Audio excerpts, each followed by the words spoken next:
Ganito pala kalambing si Krista sa kanyang magulang at mga kapatid. Sa unang tingin pa lang sa larawang ito, ramdam mo na agad ang isang bagay na hindi kayang itago ng kahit anong camera angle o edit, ang totoong ugali ni Krista bilang anak at kapatid. Hindi ito yung lamang na pilit, hindi ito yung lamang na para sa views, kundi yung natural na aruga na makikita mo lang sa isang taong lumaki na may respeto at pagmamahal sa pamilya. Makikita natin dito na kahit wala siyang cart arte, kahit simple lang ang suot, iba ang ningning ng mukha ni Krista kapag kasama niya ang kanyang magulang at mga kapatid. Iba yung ngiti, hindi pang camera, kundi pang pamilya. Yung tipo ng ngiti na nagsasabing, dito ako ligtas, dito ako totoo. Napansin niyo ba, kapag yakap niya ang kapatid niya, walang ailangan, walang arte. Parang sinasabi ng kilos niya na, ako ang ate, ako ang sandalan mo.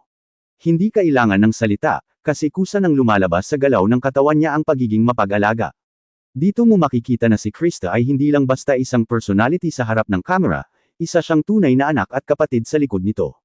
Sa panahon ngayon na maraming nagbabago kapag sumisikat, napakahalaga ng ganitong eksena. Kasi pinapakita nito na hindi nabura ng exposure ang values ni Krista. Hindi nawala ang respeto sa magulang. Hindi nawala ang lamang sa pamilya. Sa halip, mas lalo pa itong tumingkad. Makikita rin natin kung paano siya tumabi, kung paano siya ngumiti sa kanyang magulang, may halong hiya, lamang, at pasasalamat. Parang sinasabi ng bawat tingin niya, kung nasaan man ako ngayon, dahil ito sa inyo. At bilang manunood, bilang supporter, nakakagaan ng loob na makita na ang sinusuportahan natin ay may ganitong klaseng pundasyon. Ito yung klase ng eksena na hindi mo pwedeng i-script. Hindi mo pwedeng idikta. Kusang lumalabas kapag totoo ang puso. At dito malinaw, si Krista, sa likod ng camera, ay isang simpleng anak na marunong magmahal, marunong tumano ng utang na loob, at marunong bumalik sa pinanggalingan. Kaya sa segment na ito pa lang, malinaw na agad ang mensahe. Ang lamang ni Krista ay hindi lang para sa sinumang nakikita sa vlog, ito ay unang-una para sa kanyang pamilya.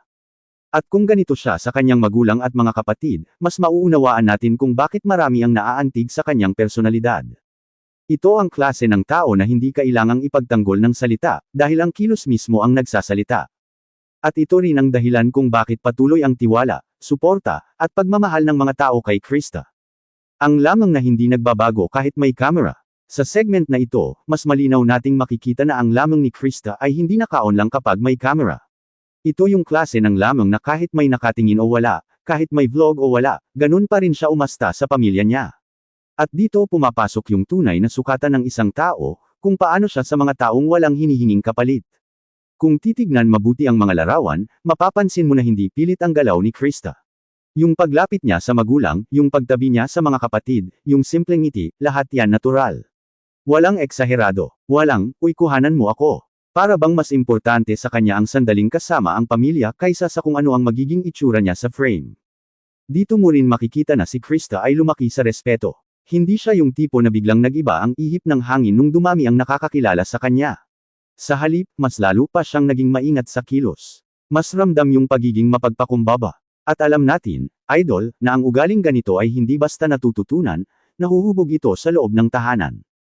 May mga eksena na kahit tahimik lang siya, kahit simpleng pose lang, ramdam mo ang koneksyon. Yung parang sinasabi ng aura niya, kahit anong mangyari, pamilya ko pa rin ang uunahin ko. At bilang manunood, nakakatuwa dahil bihira na ngayon ang ganitong klaseng kabataan, yung hindi nahihiya ipakita ang lamang sa magulang at kapatid. Makikita rin na si Krista ay hindi yung ate na dominanti, kundi yung ate na maunawain at maalaga. Yung yakap niya ay hindi basta yakap lang, may kasamang proteksyon. Parang sinasabi niya sa mga kapatid niya na, andito lang ako, kahit kailan. At sa magulang naman, yung ngiti niya ay may kasamang pasasalamat, parang laging may sinasabing, salamat sa lahat ng sakripisyo. Sa ganitong mga eksena, mas lalo mong maiintindihan kung bakit maraming tao ang naaantig kay Krista. Hindi lang dahil sa itsura, hindi lang dahil sa presence, kundi dahil sa puso. Yung puso na marunong lumingon sa pinanggalingan. Yung pusong hindi basta kinakain ng sistema o ng kasikatan. At kung mapapansin ninyo, idol, walang pader si Krista kapag pamilya ang usapan. Bukas siya, totoo siya, walang filter, kaya kahit simpleng larawan lang, ang bigat ng dating. Dahil ang ipinapakita rito ay hindi karakter, kundi pagkatao. Kaya sa segment na ito, malinaw ang isang bagay.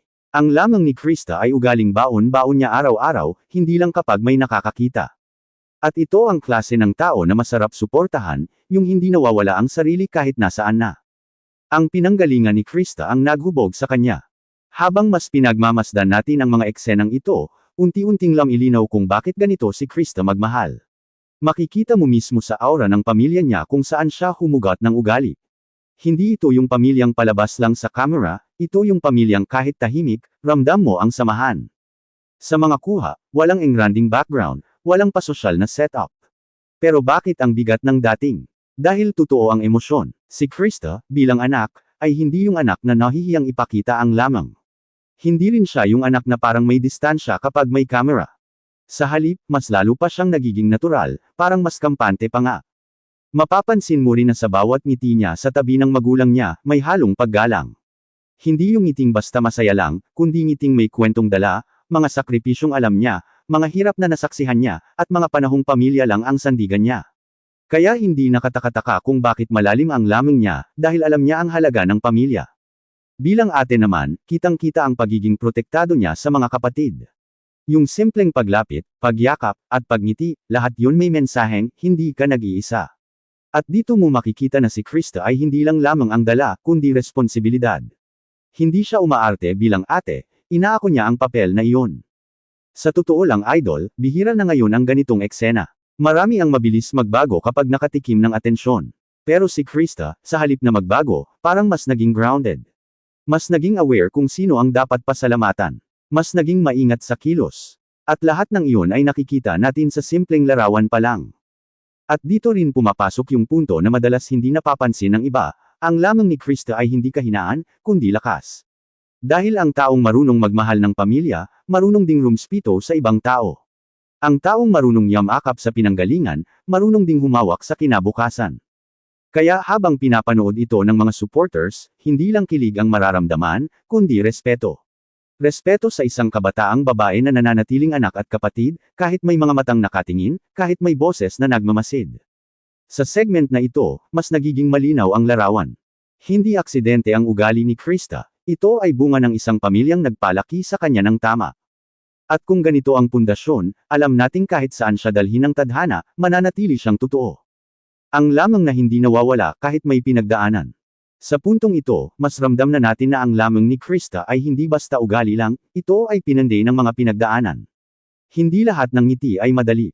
Hindi lahat ng yakap ay galing sa saya lang. May mga pagkakataon na ang lamang ay nagmumula sa pag-unawa, sa pagtitiis, at sa pananatiling matatag para sa pamilya.